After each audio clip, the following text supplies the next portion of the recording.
Hello and welcome to Fearless Authenticity with me, Jeanne Sparrow, where we find our biggest source of success in who we really are.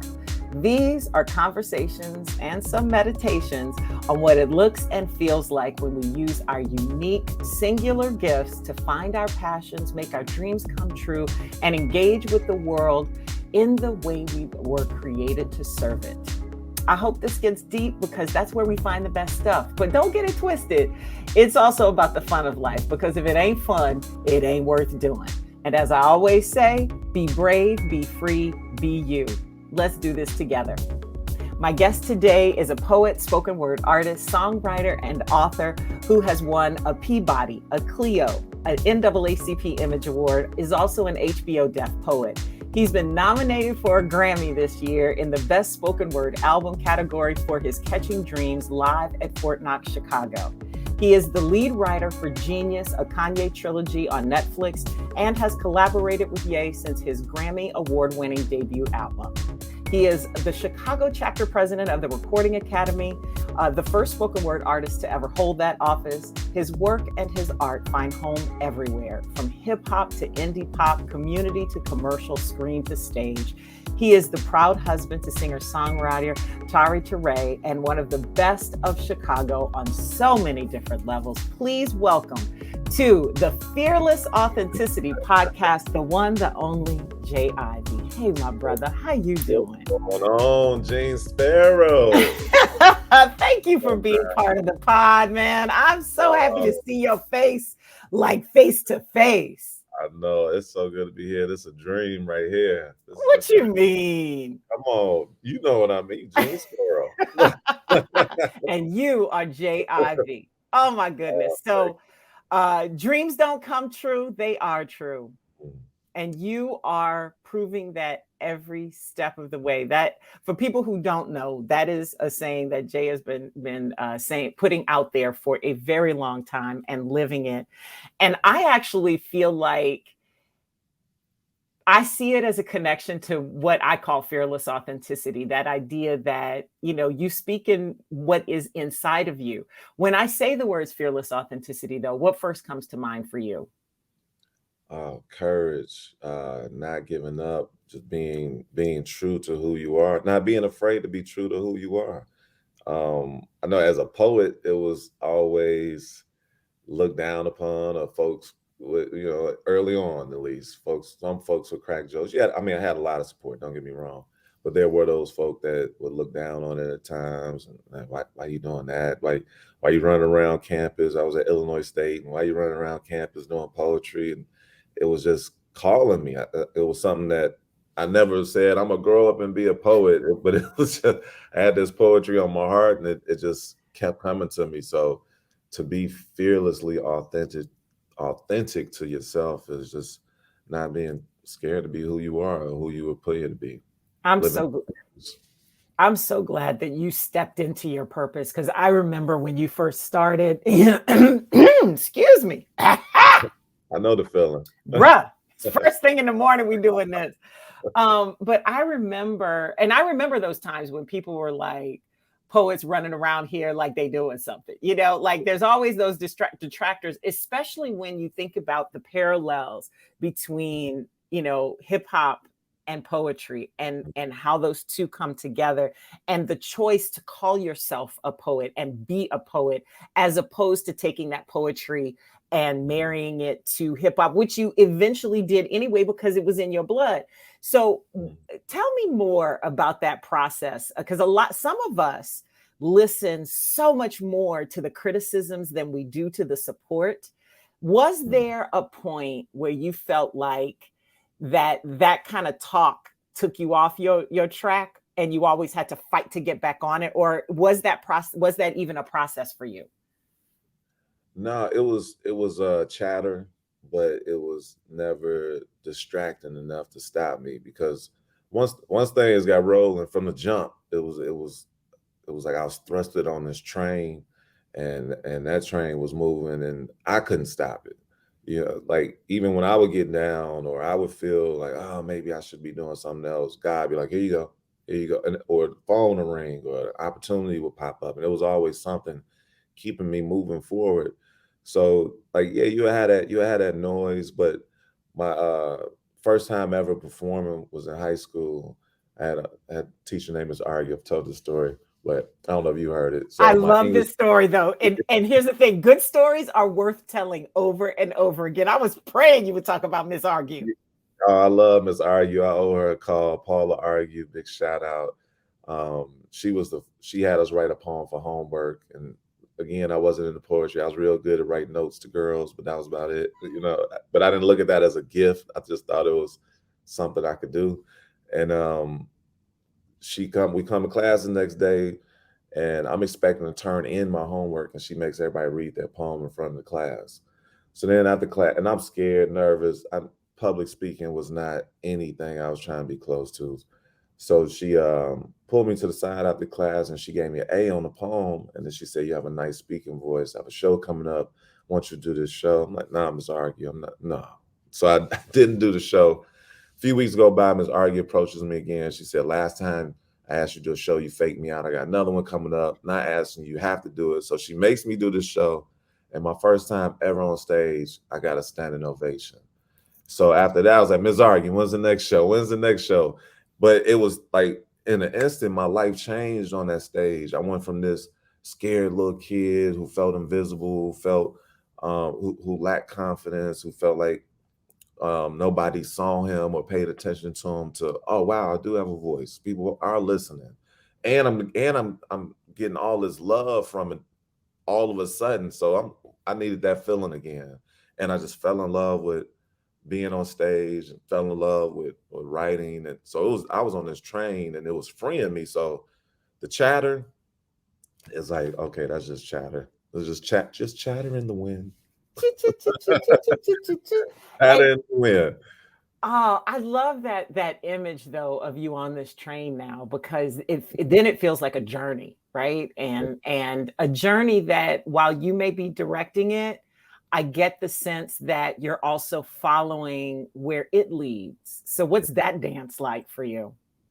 So I have a theory that, especially as creatives, what I've learned over the years is that that listening is our superpower. So my process with writing it's kind of like meditation. And that was something I actually learned doing I did some work with Deepak Chopra some years ago. And he was the first one that taught me that poetry or exercising or, doing things you love can be forms of meditation. So with that, when I write, I quiet myself and I listen. I listen to what's on my heart, what's on my, what the ancestors are saying, what the world is saying, what's happening. I just listen, and me, I'm looking to just write down or catch every idea, thought, dream that I can. So with listening, it's important to do that as far as like following them instincts and just moving forward. And actually, with Genius, you mentioned Genius and me and Cootie, who's the film is directed by Cootie and Chike, my brothers. And me and Cootie, we were having a lot of conversations working on the narration, because I wrote his narration. So a lot of conversations, and one of the convos we had, this quote popped in my head and said, "Instincts are the seeds of our purpose." Because when you're kind of looking to find yourself, you don't know why you're here. Or you have these signs, you have this instinct driving you to say, "Oh, let me write this," or "Let me go here. I should." You just have this instinct that's driving you. And when we listen to our instinct, trust our instinct, trust our God sense, the stars, you just continue to align and propel you forward. Okay, that's two mic drops in one thing. Listening Oh, is the superpower, and oh my goodness, Jay. Like, and you know what? Let's talk. I hadn't really planned on talking about Genius, but when I watched it though, it was like watching a diary of our lives and in Chicago, and how Chicagoans feel. Like, there's so many layers to that I don't know everybody's going to get, because some of it is about our lifetime at that point, that particular point in time, for creatives from and in Chicago, like seeing you and Cootie and everybody. It was just like, wow. Like I was in that club. I was doing those things. Did y'all see those layers when you were in, like, how did those layers come up for you, and how did your creativity and your desire to tell the truth, because that's what that feels like to me, and if I'm wrong, correct me, how did that play into that part of the story? And I've only seen part 1 at this point, so because I think part 2 drops today, so it's out right now. And I was trying to stay up late because I was like, does it drop after midnight? But that's what I did last week, but we figured it out. It's midnight LA time. So next week. So 2 a.m. is when it came out. Keep that in mind for future reference. But yeah, the layers and the truth and how, like, I know y'all didn't see it when Cootie was first shooting all of that. Perhaps maybe Kanye did. I don't know, because there's stuff Kanye has seen that I'm like, from way back when. You know what I mean? And so, what was that like for y'all? So I mean, it's layers to the layers. So one, like you said, we were all there. So I had this, as far as the project concerned, I had this unique. I was there. I had this unique opportunity to actually be in the story while it was unfolding. So, like you mentioned, Chicago. I tell people all the time, like the 90s, late 90s, it was a Chicago Renaissance happening. Like everybody, like the city was just, man, it was electric, and there was a lot going on. And we tried, like, I really wanted to include this part, but I really feel like the Bulls had a big part to do with that. You know, we had Jordan winning championship, Jordan, Pippen, the Bulls winning championships, but we had the biggest star in the world in our city, and that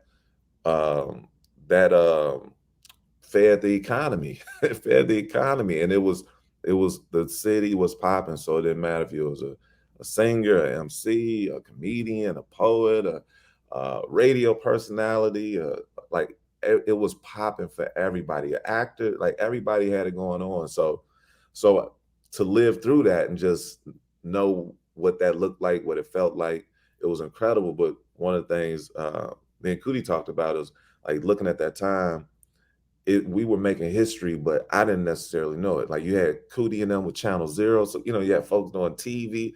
So we were making history, but it was more so we just having fun, kicking it, doing what we do. And then some years later, fast forward, I do Def Poetry. I moved to New York. Well, actually, in part 1, when me and Tari walk in, that was a little bit before we moved to New York. And seeing Kanye perform that night he performed for us. It was like 7, 8 of us there. And he already had Hey Mama, he had Jesus Walks, he had 2 Words. And this dude was performing for us, for the 7 of us, like it was 70,000 people in the room. I mean, he dropping on one knee and he rap. And I'm proud to say that I rocks mics. And I was looking at him like, oh, this is, because the shy kids still pop up in me where, oh yeah, yeah. But just to perform and rock for 7 people, like it's the whole world, like that was something different. So seeing that and then moving and being in New York, and now when I land in New York, now I'm in the middle of Kanye getting this deal and Cootie's documenting and all that. So it was myself. I saw what was happening for myself with Def Poetry and different moves I was making. I was seeing what Cootie was doing, seeing what Kanye was doing. It was happening for Tari. Like, it was happening for everybody that was around us. And then I would look back at the Chicago moment like, oh, we were making history and didn't know it. We are making history right now. Like, we knew that we were making history, and it was an amazing feeling. So fast forward to the working process, had all that in mind, and then it was just a matter of, like you said, being truthful.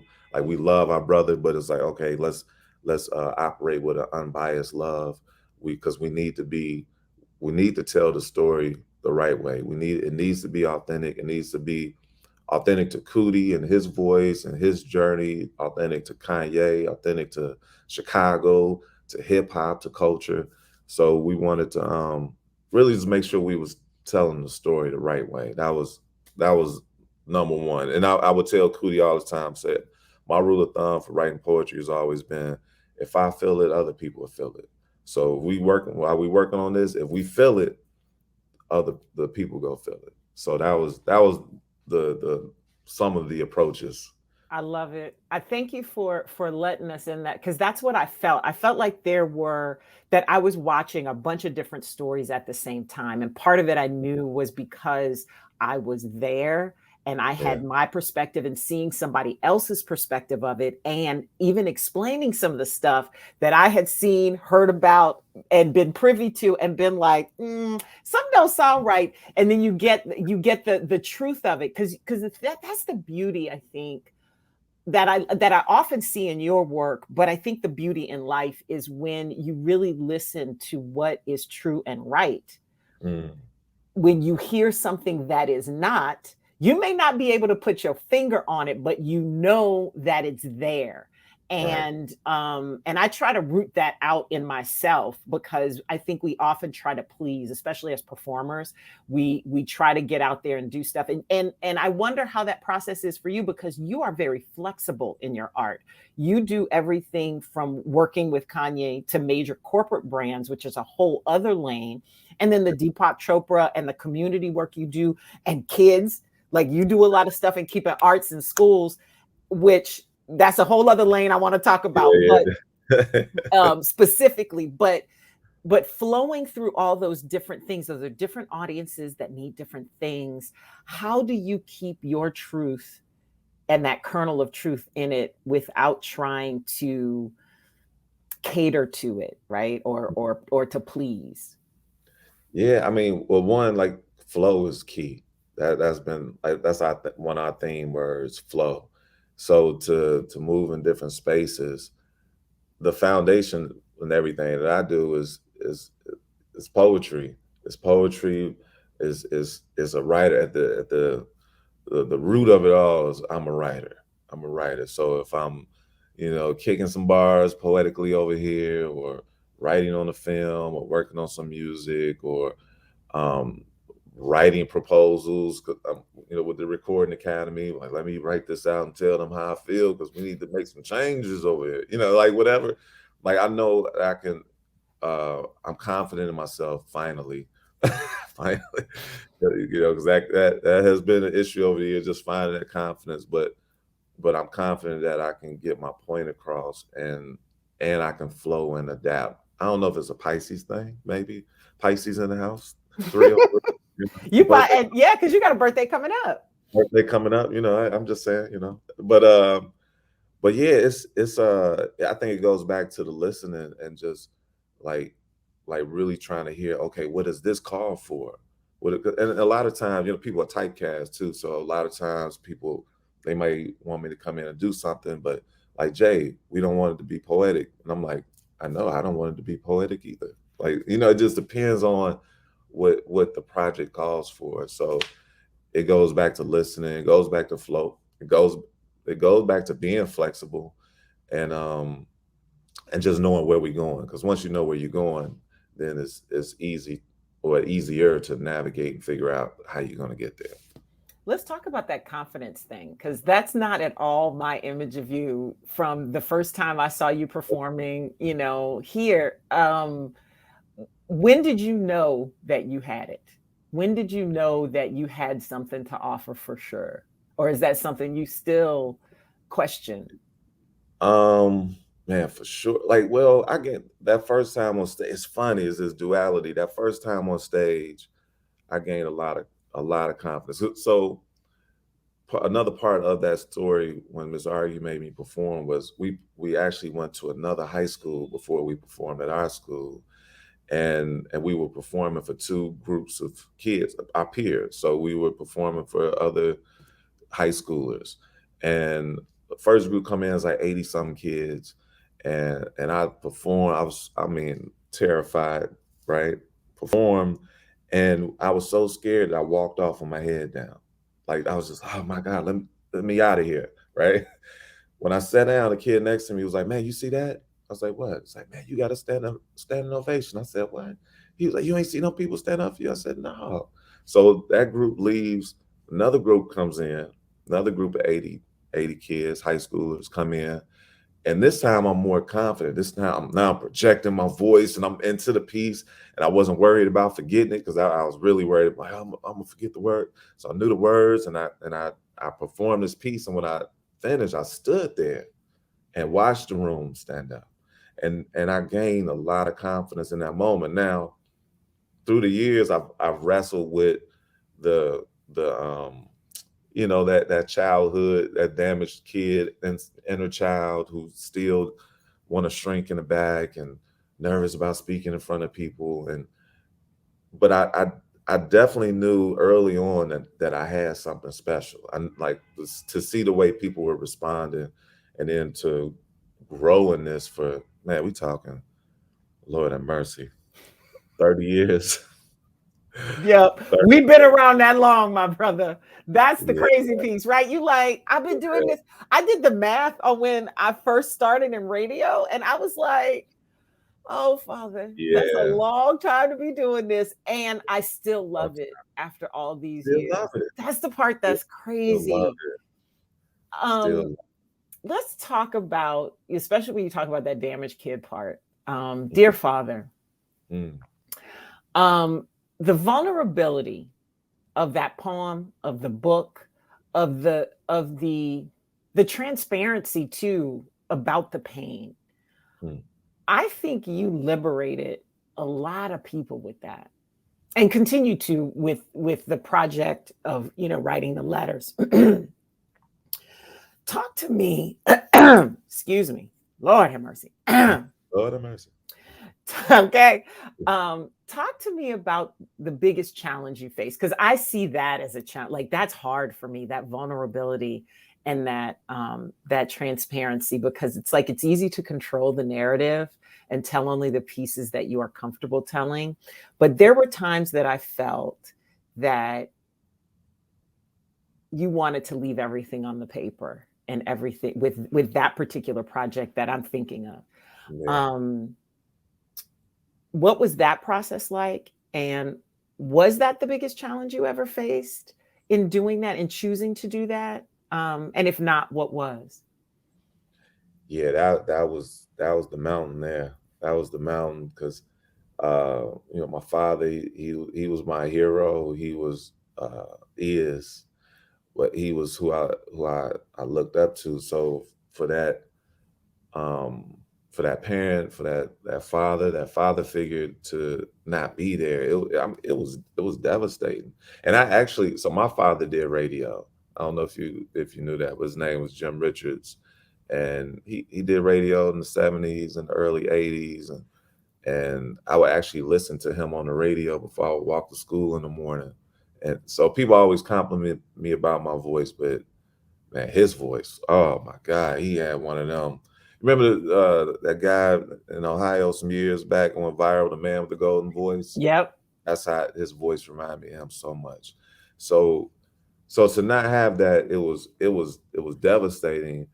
And and then when he passed away, it was like, oh my God, like my pops, he was in my life when I was young, and then folks got divorced, and then see it hear from him for 10 years. And we reconnected a year and a half after we reconnected, he passed away. And it was no turning back. It was I always compared it to like having a book of memories. And when I flip through that book of memories, there's a lot of blank pages. And that always hurt, like, because I had my own guilt, like, man, maybe I should have called or checked on him, or there were things that I could have done if it was hard for him to do that. Maybe the guilt had built over the years, and we just didn't know how to rebuild that relationship or connect the dots, even though the love was there. Like the love was there. The love is there. A lot of what I do right now, I know is my father opening the doors. Like my pops have showed up and shown me and talked to me and let me know that man, I'm with you and I'm protecting you. I've been on some stages like Like how did I get here? You know, but I know how. Like I know how. But the process with that, when I first wrote Dear Father, like there were literally tears on the page when I wrote it. And when I finished, it was just like, oh my God, like I was able to get that off of my chest. Cause I tried writing it a few times, like I could never get past a few lines. And then one day I was actually in New York. I just moved to New York. This was after Def Poetry. I was staying in Brooklyn, and uh, my mother had actually called. What's wrong with you? You ain't been talking to me. You ain't been talking to Tari. I know something going on. And I told her how I was feeling. And she said, look, your father was a good man. Let him rest in peace.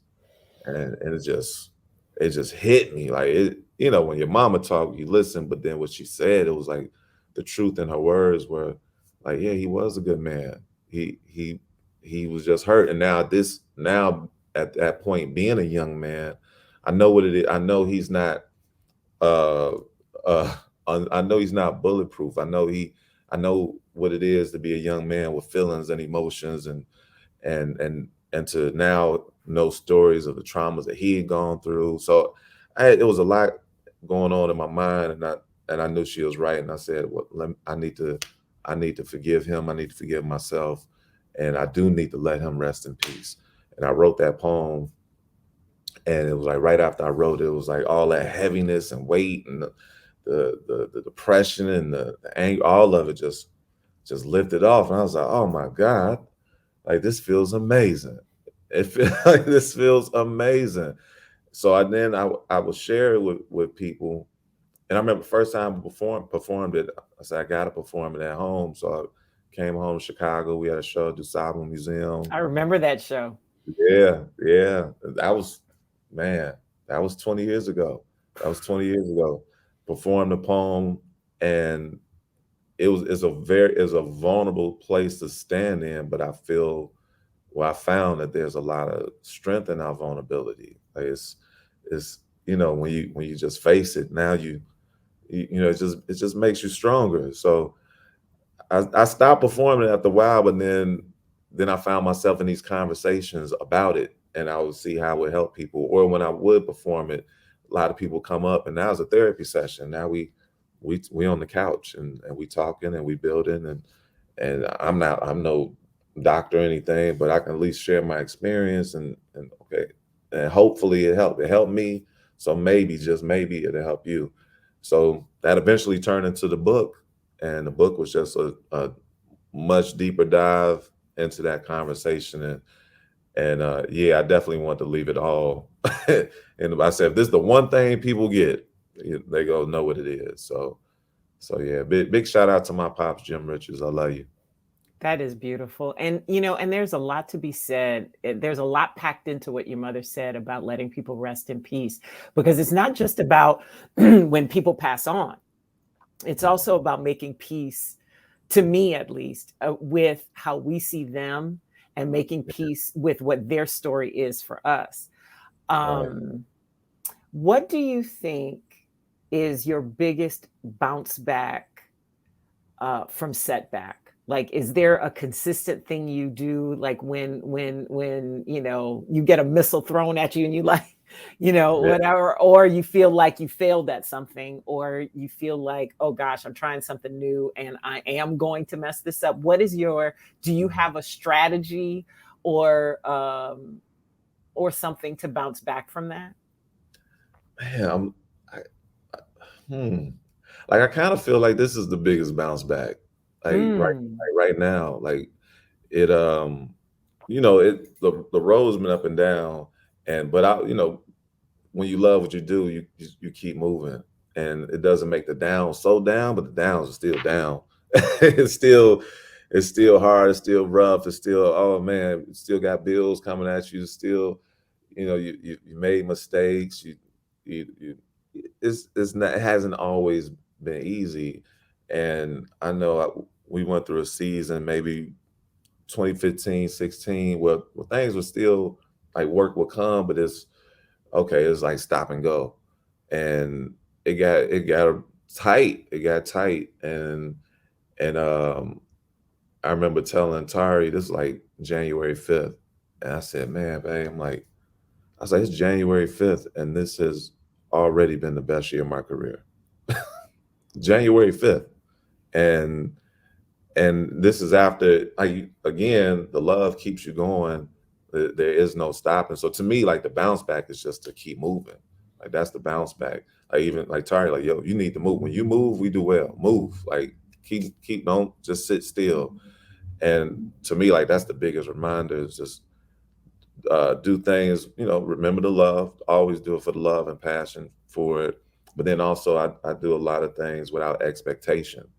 And one of Cootie's favorite quotes is, um, uh, "Don't let your imagination get in the way of God's manifestation." That's what he got this quote from one of our buddies, JB, JB Marshall, Mm-hmm.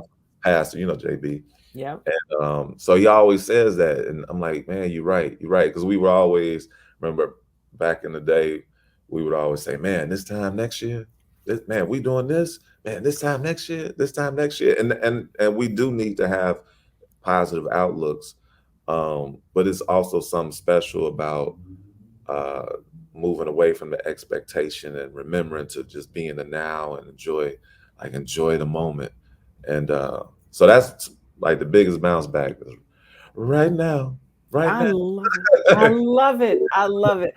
So let's talk about your vision too, since we're talking about that, because like you said, there is a difference between expectation and vision and seeing where you want to go, but still being where you are right now. That's something I have struggled with for sure.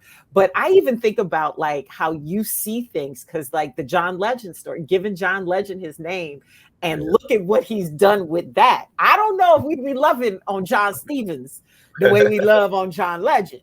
But that remains to be seen. That brother got talent, period. But being able to see that in other people, I mean, and just like you and your wife, like y'all been riding since we were young. And the way your partnership is also a creative partnership, at least that's how I've always seen it.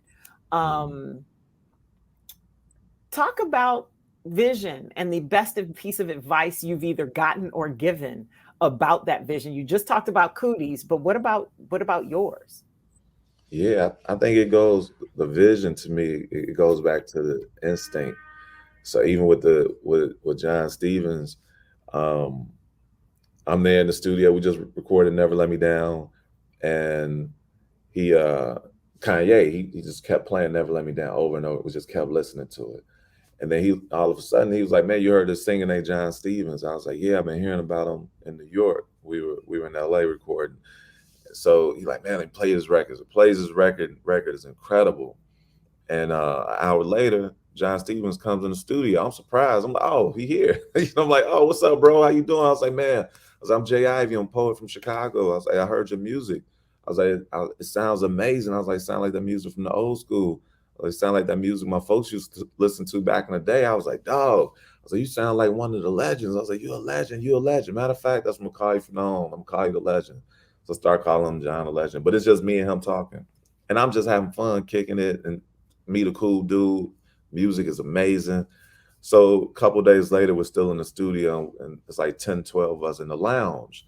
And Kanye's there, Tari's there, because she's singing all over the College Dropout.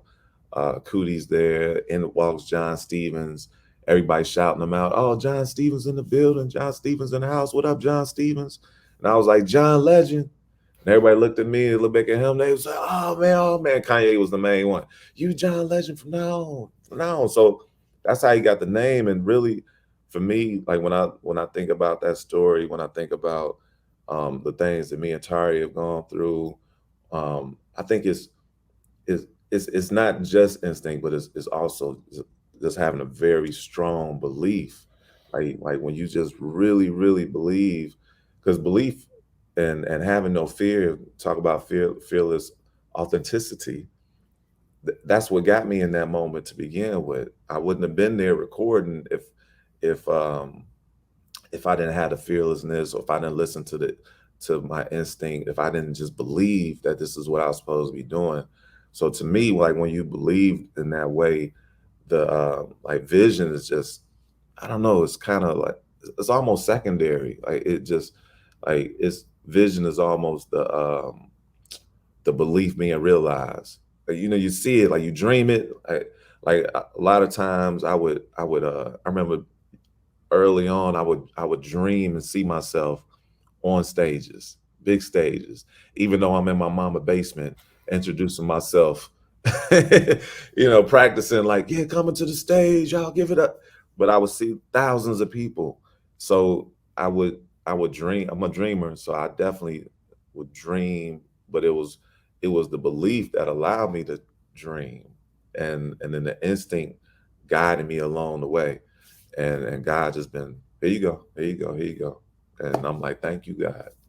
Well, I also think God rewards us for that faith and that belief. It's, when you have been faithful to that dream, Yeah, to the thing that he has put you on this earth for, then that yeah, in and of itself is rewarded. That's how I kind of see it. And I agree with you. It's like, because I think many of us who have gotten to stages have only gotten to those stages because we imagined ourselves on them to begin with, because right. that is, that's a huge fear for a lot of people. It is. And I because of the vulnerability that happens when you're up there, like if you fail, like everybody knows you failed. Like Yeah. the worst thing in the worst thing that I ever see in the world is when somebody bombs on stage, like especially a comic. I want to go up and hug them and be like, shut up, y'all. Y'all would never get up here because y'all don't know, Poets bomb too. I had bombed. I had poets bomb too. What's your worst bomb? Come on, tell the truth. Worst bomb? Worst bomb was early at the University of Illinois, at U of I, Cotton Club, and them folk booed me off the stage. Boo, like boo, boo, boo, boo, boo, boo. Like, hey, go get out of here. Sandman, all of them, get out of here. But it was early on, but it was funny. This was so funny. So man, big shout out to and much love to Erica Watson, who's no longer with us. But Erica, I love Erica. She casted me or selected me to be on that show because she was the casting director of Cotton Club. And she was like, oh man, you got all this different poetry. I'm gonna have you come out 4 different times. I had these 4 characters I would do. It was James, Jimmy, Ivy, Samaj. James was the serious one. So I'd be my serious poem, Black Power. And Jimmy was the silly one, do some, goofy or whatever. Ivy was the deep one. And Samaj was, hey baby, let me talk to you. So yeah, the voice, let me talk to you. So on the second time coming out was I was doing the Samaj, let me do something for the ladies. And they booed me off that stage so crazy. So, but then I still had to come back out. So I had to come out again. So I come out and me and my moms, and my brother, we had just done my first book. It was like a chat book called Poetically Black that we put together. And it was my mom. My mom like, you got all this poetry, we should do a book. I'm like, Mom, I ain't been writing a year. She's like, so, and let's do a book. So we do the book. So I come back up on that stage the third time. And I was like, man, before I do this poem, I just want to say, man, I'm 19 years old and I got my own book. Y'all want to boo? Boo that. I was like, next month I'm performing at the Women's Black Expo. Y'all want to boo? Boo that. And I said something else. And I was like, y'all want to boo? Boo that. And I'm about to do this poem. I took a step back. They didn't say nothing. They didn't say, I don't know what was on my mind, but it worked for some crazy reason. They like, all right, we respect that. And they let me get my poem off, and that was it. But that was the worst though. You know what? That has big Bernie Mac, I ain't scared of you energy. And that's big Chicago energy too. Yeah, like, it was all young, intoxicated, a lot of energy Chicago, and it was a roar. It was like I couldn't hear myself anymore. That's how loud it was. Like, boo. I mean, the ladies was like, ah, but the guys boo. The fellas was like, you are not getting all these panties in here tonight, my brother. Not tonight. Not tonight. We're going to kill that vibe. Right. I was trying to set it up. I was trying to throw an alley-oop, but they ain't see it. They ain't see it. Listen, everybody ain't got the vision. It's too early. They was like, you are not helping. You are hurting. Yeah. Oh, And man. what's funny is I went back the next year, and I was like, I'm never coming back. No. Eric was like, you got to come back. They just wasn't ready. You got to come back next year. I'm telling you, it's going to be different this year. So I reluctantly went back the next year, and it was like all love. Like, I couldn't believe it. It was like, I was like, well, this is not the same place. Like, it's not. So, yeah, Or keep going. maybe it was you that wasn't the same. Yeah, maybe I got better. Maybe I learned some things. They taught me I'm a teacher something with how the saying go.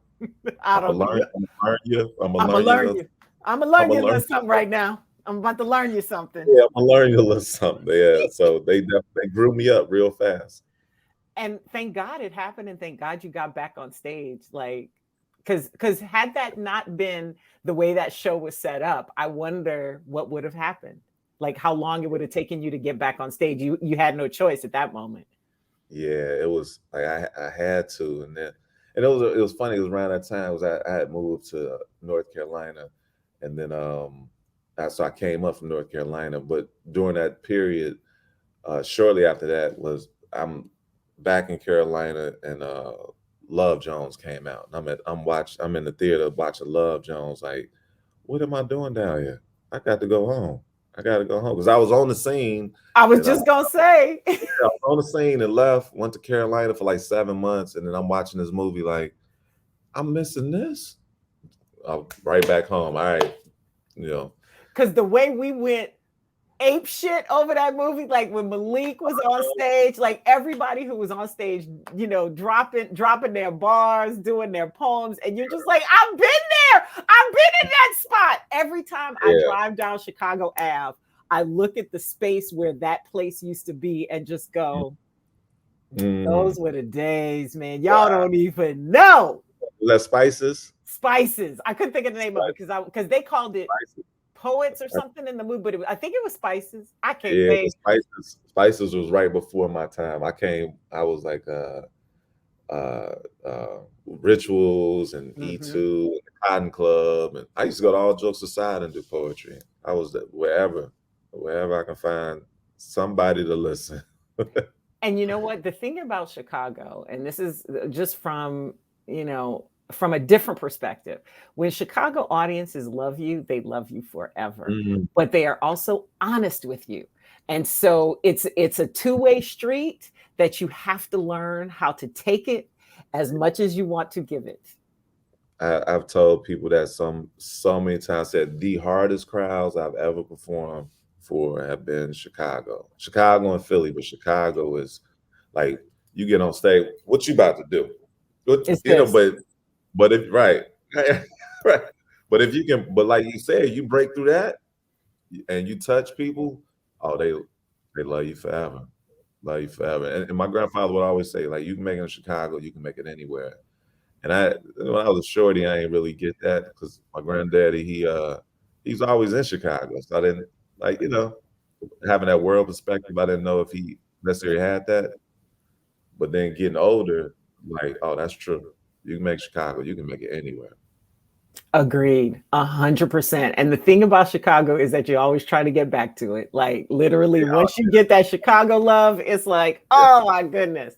Well, what are you, of all the things you've accomplished? I mean, all these awards you got, just being in the category that you are in the Grammys. I mean, you up against Dave Chappelle, LeVar Burton, people we grew up looking up to, right? Barack Obama, like you are literally competing with the best of the culture in when people stand on the stage and say, I'm just honored to be nominated, in this time, that would be a fact. With that sort of accomplishment and being in that company, regardless of whether you win or not, I'm rooting for you though. Prayers up, fingers crossed. Yes, indeed. Everything. Right. Look, right. The whole thing. Look like we doing all kind of signs up in here. Hold my hand. What is your proudest accomplishment so far of all these things that you have done? What is it, and what else do you dream of accomplishing? Proudest moment. So it's I'm gonna give two, because one, being able to, like, I guess my career being born in school, and having somebody who believed in me, who saw something in me and spoke life into me, and just gave me some jet fuel for the rest of my life. It One of my proudest moments is being able to talk to kids, like going into the schools, because I know there's somebody, I know I'm in that classroom. I know it's a kid who might be broken, who might be going through something at home, who might just have a lot of self-doubt or whatever it is. Like, maybe in this moment I could say something that's going to, change the trajectory of how they feel about themselves and their life's path. And then just on professional side, I mean, to have an album nominated right now is, I mean, Genius, like, it's tough. Like, it's so tough, but it's really tough. And I was really, really amazed, because we were already excited about the year. Like, oh, Genius is coming out. It's about to be crazy. Oh my God. Like, man, the world about to see this film. And I mean, I came out to New York to work on like the last 3 months of last year. I was pretty much in New York while we finalized the film. And Cootie, he was coming to get me, and he was in the Uber on his way to pick me up so we can go to the edit. And while he's on the way, I'm at the hotel watching the announcements. Like, okay, they're doing the Grammy announcement, and I didn't think I was I didn't think I was going to be in it. So I've been working on getting the Grammys to split the category, so we take audiobooks out, so poets. The spoken word category belongs to the spoken word artist. That's been what I've been fighting for the past 5 years. So I'm really watching, okay, let me see it, 5 more audiobooks this year, so I get my argument together and go fight this fight. And to my surprise, I hear my name called, and I lost my mind. I lost it. And it was, that moment was super proud, because even though it's JIV and it's Catching Dreams live at Fort Knox, Chicago, please listen. Even though it's my project, that is huge for poets. Like, it's huge for the culture, for the spoken word community to have. And actually, we have 2 poets, because Amir Suleiman, he's nominated alongside Dave Chappelle, and it's all Black men nominated in the category, because you had Don Cheadle as well. So to stand in that company next to our president and one of my favorite people, Dave Chappelle. Me and Dave met him back at Def Poetry, and he always shown love. And I did this poem on the show called "I Need to Write" on Def Poetry. So whenever I see him, he's like, "I need to write." Like, you still remember that joy? Like, thank you. So this one is super proud, because it's a big testament to what we can do as poets. Even though we don't need validation, we go touch people regardless. But to have that light shine on our craft, that feels super special. A friend of mine told me a long time ago, and I resisted it. She was like, the personal is political. And I hated that saying, because I was like, it's my personal choice. It's my life, my thing. It doesn't have, it's not a statement. And as I've gotten older, I mean, it was challenged not long after she told me that. And what you just said reminded me of it, because even though it's a win for you to be nominated for in that category, because I noticed that too, all Black men, and I was just all like, Black yes. men. I was like, finally a win during Black History Month, like, because this Black History Month has been disrespectful as fuck. But the fact that it's a win for spoken word artists, not just about, like, there's always layers to it. There's always something, especially for us, sadly, that there are things that we do that still in 2022 are the first that a Black person has done, or a Black woman has done, or, and the fact that we are still living that is It's troubling and hopeful because once there's Yeah. the first, then that means there'll be more. What is the next thing that you have? Because you're a dreamer, as you said, Oh, I be dreaming. and I know you have other things you want to accomplish. So what's the thing you haven't accomplished yet that you really want to do?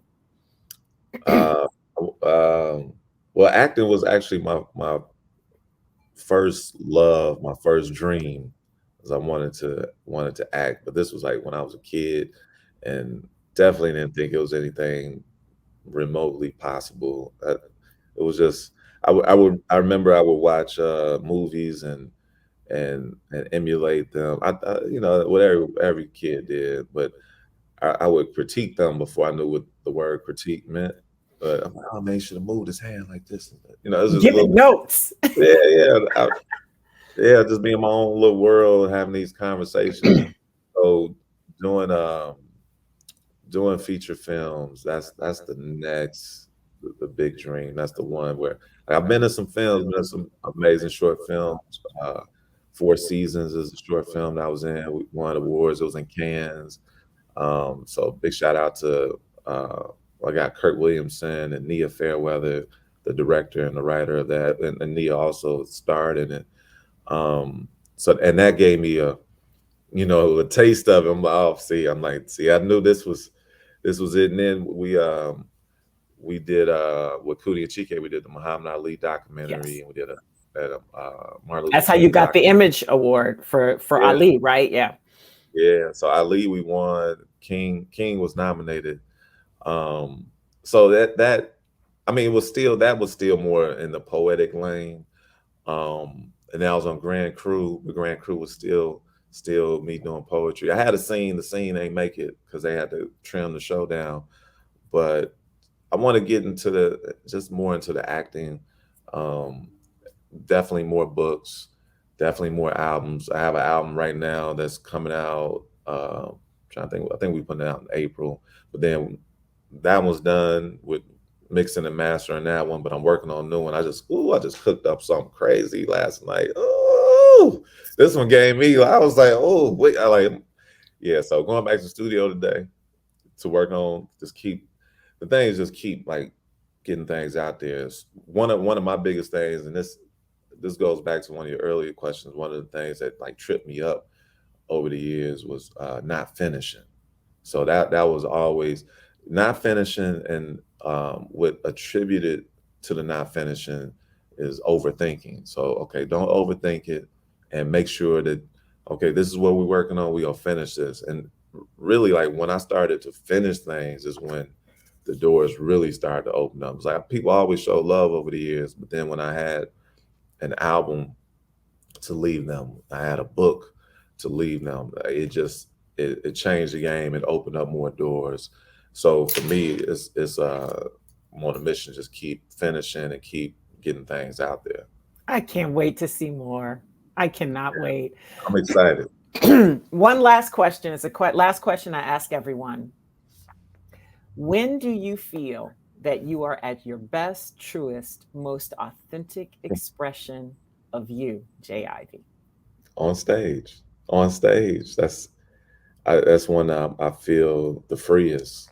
Um, we've been doing promo runs, and we had an event the other night at SOB's in New York. It was the 40th anniversary, this historic performance venue, and I performed it back, and it's been a long time performing it back in the day, but I was on stage, and I just I don't know, I go somewhere else, and it's just so much joy. Like to me, that's wherever you find the most joy is where you're at your best and you're at your freest.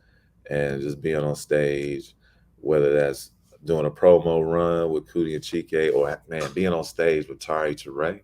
Woof. Being on stage with that lady there, man, that's is some of the best feelings. And one of my guys, Kelly Jameson, he was like, man, Jay, he was like, man, when you get on stage, like you just transform. Like, and I see it, like I feel it, like I literally feel it. And I'm chill, cool, but then on stage, it's it's like something comes from, you know, somewhere else, and it's a beautiful feeling. So that's what the free is, and just creating. And speaking of Tari, I want to shout out Tari Ture, because we worked on my album Catching Dreams, but we did my album Catching Dreams, but Catching Dreams was inspired by Tari Ture's album Catching Feelings, which I had pleasure of co-writing, co-producing. So this project I'm really, really, really excited about coming out. So it'll be out March 25th. So we want to have projects that also were married. So got Catching Feelings and Catching Dreams, or Catching Dreams, Catching Feelings. So big shout out to Tari Ture, and that's like the freest I feel, or the best I feel is on that stage, living in my purpose. I love it. Thank you so much, J. Ivy. Thank you. Many Sparrow. My eyes on the Sparrow. Because you know he watches over me. Yeah, come on now. Brother, I appreciate you so much. Man, so much here. I always love talking to J. Ivy. He drops these knowledge bombs in such a poetic way that you feel good about him. I had to write a list of all the stuff that he contributed to this fearless authenticity conversation. First of all, when he talks about dreams, that they don't come true, that they are true. I feel the power of speaking things into being in that. In the way that we anticipate something happening instead of living in that it's already true, right? And then about our instincts being the seeds of our purpose, and you're looking to find yourself, you don't know why you're here. We're always looking for purpose, trying to make it make sense, right? Make meaning out of what we're doing. And if you have an instinct that's pushing you, for him, it's to write things, to go someplace. And all of us have these instincts and these ideas that won't leave us alone. And that instinct is driving us, and that's where we find our purpose, and it points us in that direction. The part about how when he's writing poetry, if he feels it, other people will feel it. I feel like that's true of so many things. If we look deep in ourselves at the reason why we connect with something, and we're honest and authentic about that, there are other people that feel the same way who are going to get it as well. And then the strength and vulnerability, and how following our vulnerability makes us stronger. A lot of times we think that we're weak, but when we dive deeper into it, we find this fountain of strength. And another thing that I shared, and I identified with him on strongly, is the thing tripping you up is not finishing.